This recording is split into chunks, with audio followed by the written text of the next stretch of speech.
एक बार एक घने पेड़ में कोयल, गौरैया और मक्खी आपस में खेल रहे थे। खेलते खेलते ही पेड़ में एक घोंसला बनाने लगे। एक जंगली हाथी हर रोज किसी न किसी पेड़ की टहनी तोड़ा करता था।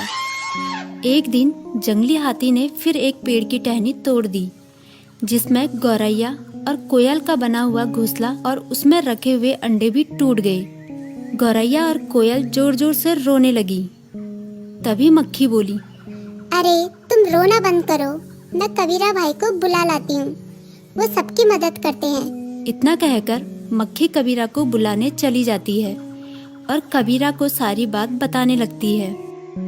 एक जंगली हाथी ने गौरैया और कोयल के अंडे तोड़ दिए और हमारा बना हुआ घर भी तोड़ दिया। अब हम कहाँ रहेंगे? कितनी मेहनत से हमने घोंसला बनाया था, वो भी उस जंगली हाथी ने तोड़ दिया। कबीरा और मोमो ने मक्खी की सारी बात सुनी और उसके साथ चल दिए।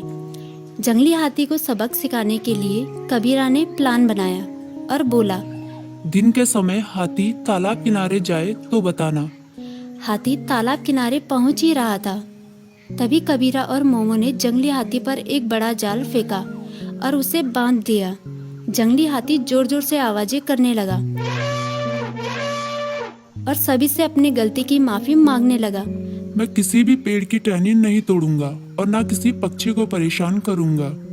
कबीरा ने हाथी को जाल से बाहर निकाल दिया। सभी ने कबीरा का धन्यवाद किया और हंसी खुशी रहने के लिए घोंसला बनाने लगे।